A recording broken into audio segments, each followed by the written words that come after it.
여러분, 우리가 행복하고 건강한 가정을 세우려면 가족이 서로 사랑해야 됩니다. 마음속으로만 사랑한다 이 마음이 아니라 말로 사랑해, 여보 사랑해, 우리 아들, 딸 최고야 사랑해 라고 고백하고 또 몸으로 안아주고 그렇게 가정이 사랑으로 풍성해야 됩니다.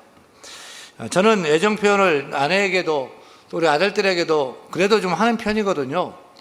근데 아들들이 좀 크다 보니까 이제 크니까 이것들이 저를 투명인간 취급합니다. 아빠가 들어가도 나가도 뭐 본체만치 합니다. 말을 해도 대꾸도 하지 않습니다. 여러분, 제가 그렇게 살고 있습니다. 이 행복한 가정을 이루려면 가정이 반응이 있어야 돼요.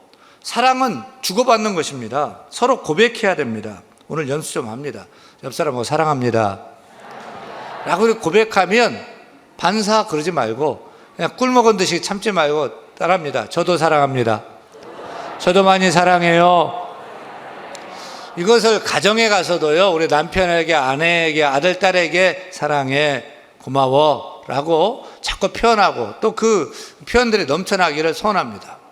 오늘 우리가 출애굽기 2장 말씀을 읽었는데 출애굽기 2장을 읽으면서 여러분은 크게 깨닫고 은혜가 되는 말씀은 무엇이었습니까?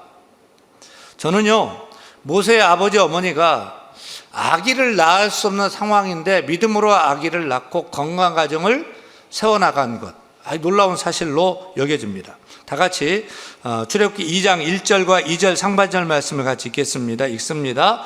레위 가족 중 한 사람이 가서 레위 여자에게 장가들어 그 여자가 임신하여 아들을 낳으니 한 남자 한 여자가 만나서 결혼했어요. 부부가 됐어요. 그리고 임신해서 아들을 낳았다. 여기서부터 이스라엘의 출애굽 역사가 시작이 된 것입니다. 홍해가 갈라지고 아침에는 만나 저녁에는 메추라기 40년 동안 먹고요. 또 구름기둥 불기둥으로 펼쳐져서 인도함 받아서 가나안 땅까지 들어가는 이스라엘의 그 구속의 역사가 바로 2장 1절 한 아이가 태어나면서 시작한 것입니다. 여러분, 모세가 태어났다는 이 사건이 엄청나게 중요한 사건입니다. 모세를 낳았기 때문에 출애굽의 역사가 있는 것입니다. 사무엘을 낳았기 때문에 자기 소견대로 좋게 행하던 그 사사시대가 막을 내리고 다윗 왕조가 문을 열고요. 또 에스더를 낳았기에 이스라엘 민족이 멸절될 위기에서 구원받게 된 것이고, 처녀 마리아가 예수님을 낳았기 때문에 우리 구주 예수 그리스도가 우리에게 계시고 우리가 이렇게 구원받아서 하나님께 예배하게 된 줄로 믿으시면 아멘. 윤목사도 저희 아버지 어머니가 저를 낳아주셨기 때문에 제가 생명이 있고 존재가 있고 여러분 앞에서 목회를 하는 목사로 서 있는 거예요. 여러분도 사랑하는 존경하는 아버지 어머니가 낳아주셨기 때문에 생명이 있고 존재가 있는 것이 아닙니까? 안 낳았으면 우리는 없어요. 낳았기에 우리가 이렇게 살고 있고 또 가정을 이루고 또 열심히 일하고 또 구원받은 성도를 예배하며 기쁘게 살아가고 있는 줄로 믿습니다.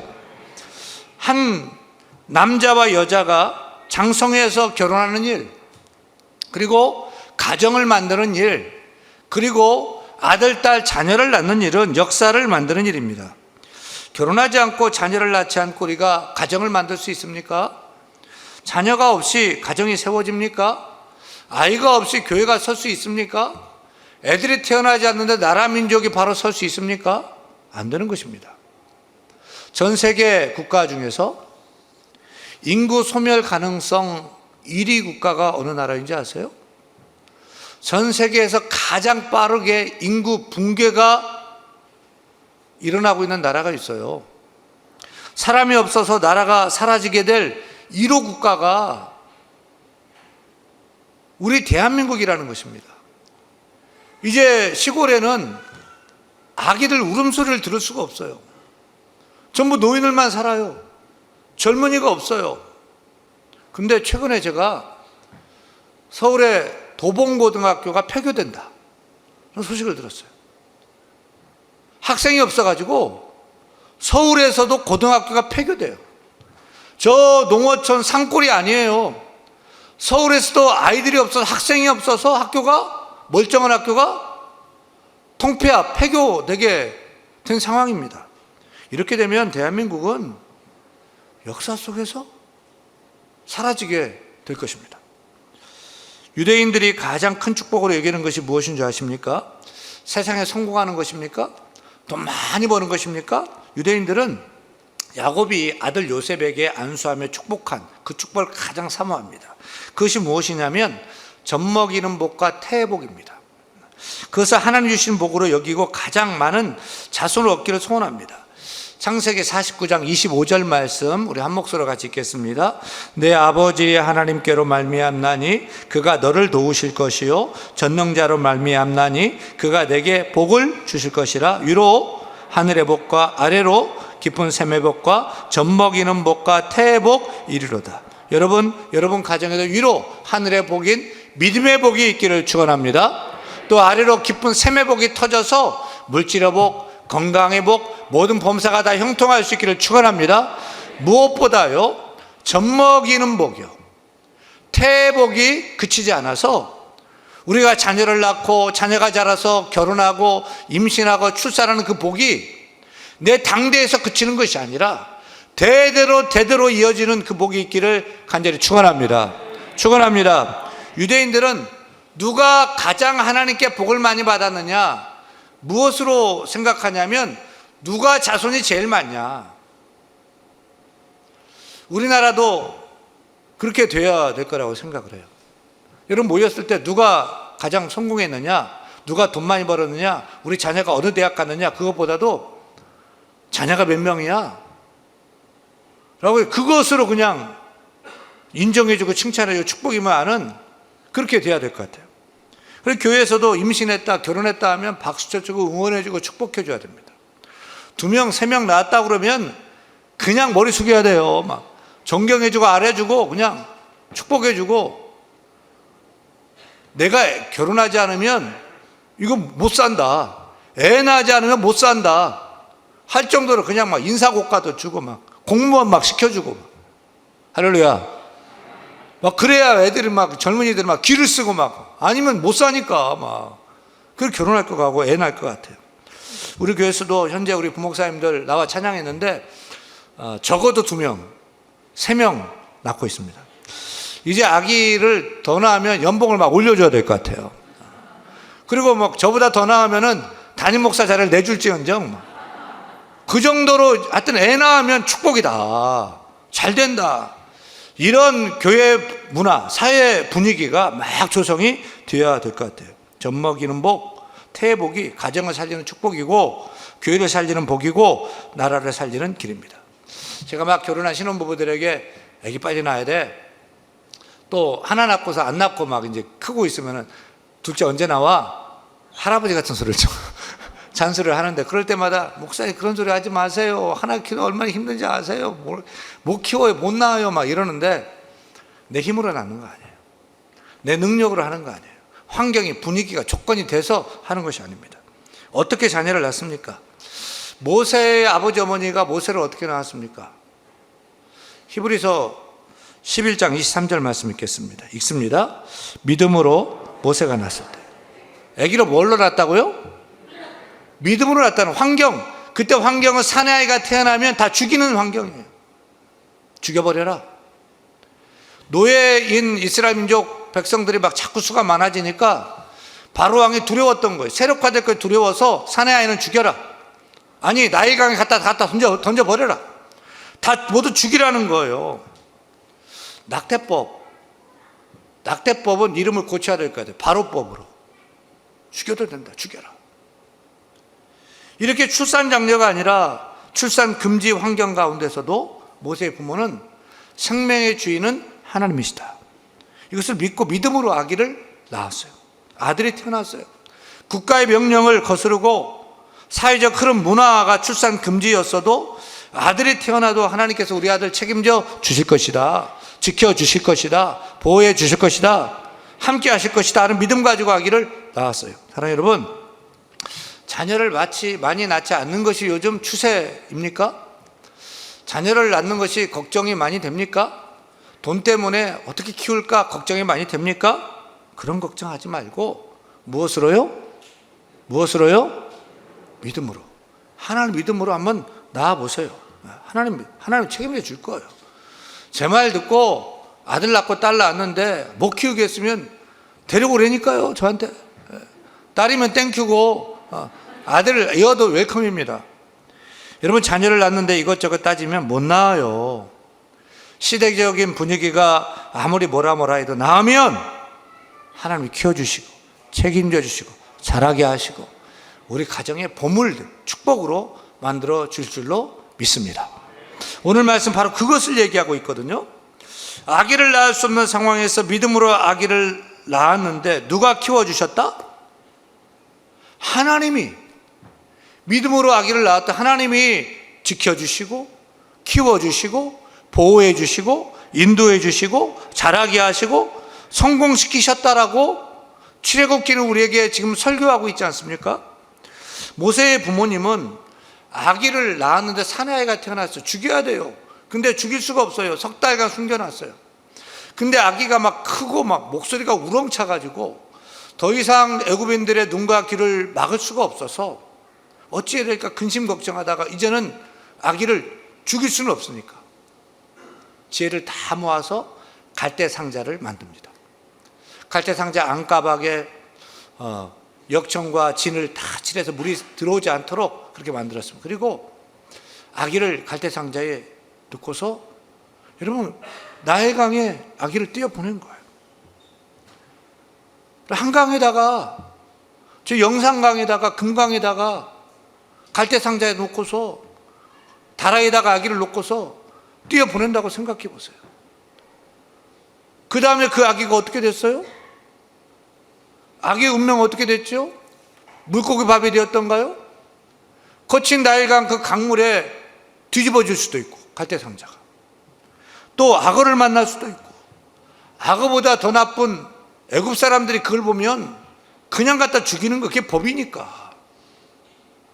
근데 웬일입니까? 어떤 일이 일어났죠? 아주 뜻밖의 사건이 일어납니다. 5절이죠. 5절 같이 읽겠습니다. 바로의 딸이 목욕하러 나일강으로 내려오고 때마침 이집트의 공주인 하셉투스 18대 왕조의 2대 황제인 아메노텝 1세의 딸이 나일강으로 목욕하러 왔어요. 아니 왜 애굽의 궁중에 좋은 목욕 시설이 있는데 애굽의 딸 공주가 나일강이 더러운데 여기 와서 목욕을 하러 왔을까요? 고대 이집트에는 두 개의 신이 있어요. 강력한 신, 하나는 태양신, 또 하나는 나일강 신이에요. 나일강 신은 생산의 신으로 알려져 있어서 나일강에 가서 목욕을 하면 아기를 못 낳는 사람도 아기를 낳는다 하는 그런 미신, 그런 믿음이 있었던 거죠. 그러니까 바로의 공주는 아기를 못 낳는 불임이었을 가능성이 높았을 것 같습니다. 그래서 몹시 아기를 갖고 싶어 했던 여인이 나일강에 와서 목욕을 했어요. 그때 절묘하게 아기 모세가 담긴 그 갈대 상자가 공주가 나일강에 내려와서 목욕하려고 하고 있는 그때를 딱 맞추어 수풀에 눈앞에 걸려 있는 거예요. 나일강 길이가 6,600km예요. 저 아프리카에서부터 시작이 되거든요. 크고 긴 그 강인데 바로의 공주가 목욕하러 온 그 장소, 그 시간에 수풀에 딱 걸려서 공주를 기다리고 있었던 거예요. 이것이 우연입니까? 사람들은 우연이라고 말할 수 있겠죠. 하지만 믿는 우리가 볼 때는 전적인 하나님의 역사고 기적인 줄로 믿습니다. 공주가 갈대 상자를 열어보니까 그 안에 뭐가 있어요? 사내아이가 있어요. 그 아이가 어떻게 했지요? 6절 보니까 6절 읽겠습니다. 열고 그 아기를 보니 아기가 우는지라. 아기가 울 때 놀라운 일이 생겼어요. 그 다음 6절 마지막 읽겠습니다. 그가 그를 불쌍히 여겨 이르되 이는 히브리 사람의 아기로다. 바로의 딸 공주는 탁 보고 알았어요. 이거 히브리 사람의 아기로구나, 사내아이로구나. 그럼 아버지가 명령한 대로 히브리 나일강가에 아기를 집어 던져 죽여야 했던 거죠. 근데 상자를 딱 열었는데 아이의 눈과 그 공주의 눈이 딱 마주쳐가지고 아기가 그냥 하면서 우는 거예요. 그럼 나 좀 살려달라고, 나 좀 구해달라고, 배고파 죽겠다고, 나 좀 건져주세요 하면서 막 우는데 그때 하나님께서 그 애고방 공주의 마음을 움직이는 거죠. 아, 이걸 지켜줘야 되겠구나, 내가 건져줘야겠구나, 내가 키워줘야겠구나 하는 모성애의 본능을 하나님께서 확 일으켜 주셨어요. 그때 누가 등장했죠? 저 멀리서 그거 지켜보고 있던 모세의 누이 미리암 딱 등장합니다. 공주에게로 쪼르륵 내려오는 거예요. 쪼르륵 내려와. 그때 만 12살, 13살 되었을 미리암이 공주에게, 애굽의 공주에게 이렇게 얘기합니다. 7절이죠. 7절 읽습니다. 그의 누이가 바로의 딸에게 이르되 내가 가서 당신을 위하여 히브리 여인 중에서 유모를 불러다가 이 아기에게 젖을 먹이게 하리이까? 어린 애굽 소녀, 얼마나 찌질했겠어, 노예 소녀가요. 찌질한 그 소녀가 애굽 공주에게 이렇게 유모 데려다 줄까요? 하니까 신경 꺼. 내가 유모 못 구할 것 같아? 분유 먹이면 돼. 이렇게 한 게 아니에요. 그래 줄 수 있겠어? 미천한 노예 소녀의 말을 애굽의 공주가 귀담아 듣고 그렇게 해달라고 부탁을 한 거예요. 그래서 미리암이 유모를 불러왔어요. 바로 불러왔어요. 누구를 데려왔죠? 모세의 엄마 요게벳을 데려왔어요. 놀라운 일은 9절에 보니까요, 모세의 어머니는 자기 아들을 다시 품에 안게 됐는데, 젖을 먹이게 됐는데, 바로 공주가 뭐 더 준대요? 월급도 주겠대요. 월급도 주겠대요. 정리할게요. 모세의 부모는 남자애는 죽임을 받을 수밖에 없는 상황인데도 믿음으로 아들을 낳았어요. 죽었어요? 도저히 키울 수 없어서 나의 강물에 떠내려 보내야 했어요. 그래 물고기 밥이 되었어요? 아니에요. 하나님께서는 그 어린 생명을 기억하셔서 다시 그 어머니의 품으로 돌려보내 주셨어요. 그리고 모세의 어머니는 젖될 때까지 모세를 양육합니다. 정성을 다하고 믿음으로 하나님 말씀으로 양육했습니다. 그리고 젖될 때에 약속한 대로 바로의 공주에게 모세를 데려다 주었고, 모세는 공주의 양자로 삼아서 애굽의 왕자가 되는, 모세가 왕자가 되는 축복을 받게 되었습니다. 더 나아가서 모세는 애굽의 왕실 학교에서 당대 최고의 학문, 수사, 과학, 천문학, 화학 다 배웠고 무예도 능숙하게 배웠습니다. 그리고 마침내 물에서 건진받은 모세가 하나님 백성인 이스라엘을 애굽에서 건져내어 구원하는 지도자로 쓰임받게 되지 않았습니까? 할렐루야, 할렐루야. 사랑 여러분, 환경이 어떻고 나는 못하고 사람은 할 수 없어요. 또 우리가 인생 살면서 이렇게 돼보고 저렇게 해보라 발악을 하면서 노력을 해봐요. 또 우리 자녀를 낳아서 부모가 최선을 다해 노력해보기도 하는데 기대대로 우리 자녀가 됩니까? 또 하나 상황에 나는 자녀를 못 낳습니다 이러지만 여러분, 그렇게 한다고 되는 것이 아니에요. 아기를 믿음으로 낳고 그 나일 강가에 갈대상자를 아기를 넣어서 떠내려 보낼 때 엄마 요게벳은요 이렇게 하나님께 찬양하고 이렇게 기도하잖아요. 요게벳의 노래 우리가 다 아는 찬양, 이 찬양하잖아요. 너의 삶의 참 주인, 너의 참 부모이신 하나님 그 손에 너의 삶을 맡긴다. 너의 삶의 참 주인, 너를 지키시는 주 하나님 그 손에 너의 삶을 드린다. 부모도 낳아서 키울 수 없었을 때 요게벳은 알았어요. 우리 아기의 참 부모는 누구다? 하나님이다. 우리 아기의 참 주인은 누구다? 하나님이다. 우리도 내 인생의 참 주인, 우리 자녀의 참 주인, 참 부모가 하나님임을 알고서 우리 인생을 맡기고 우리 자녀를 맡기며 살아가야 될 줄로 믿습니다.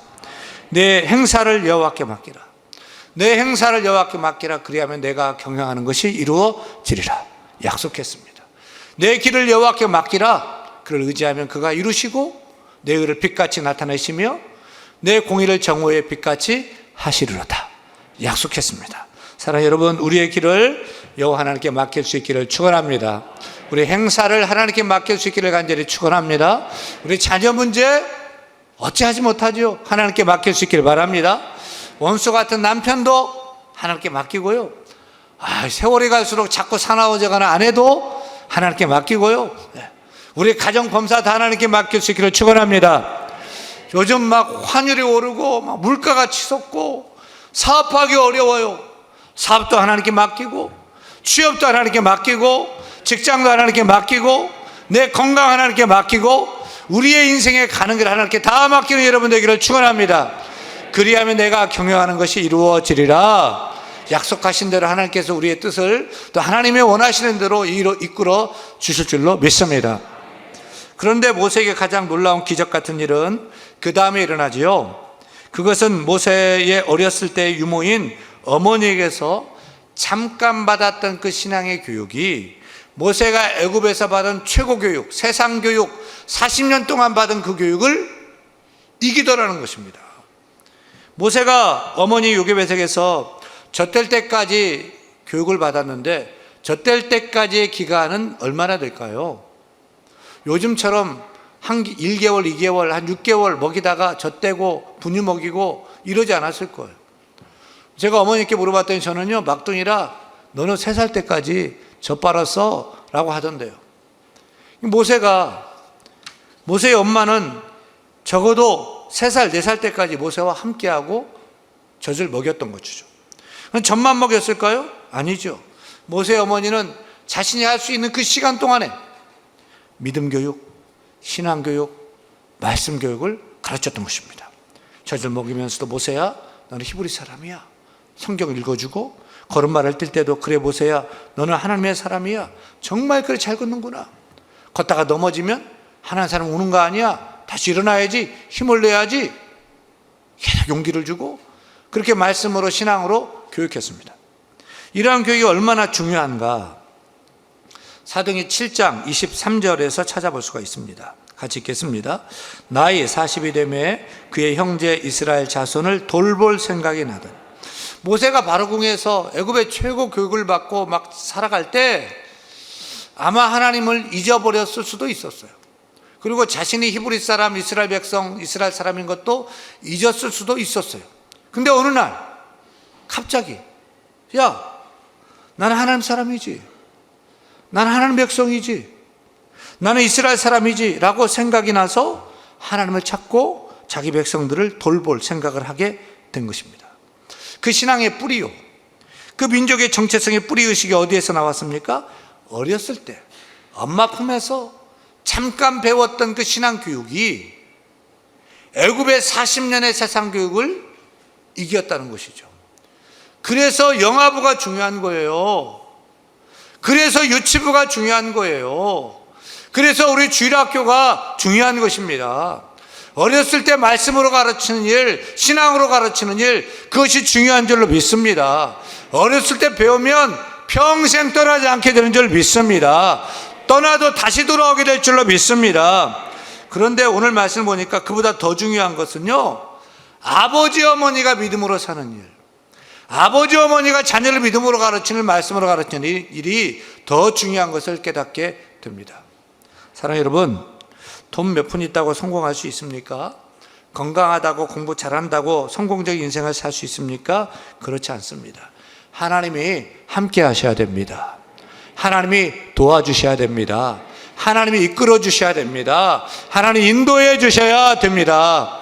오늘 설교 제목은 따라합니다. 믿음의 가정. 믿음의 가정. 믿음의 가정은 믿음의 아버지 어머니가 자녀를 믿음으로 키워내는 가정이 믿음의 가정입니다.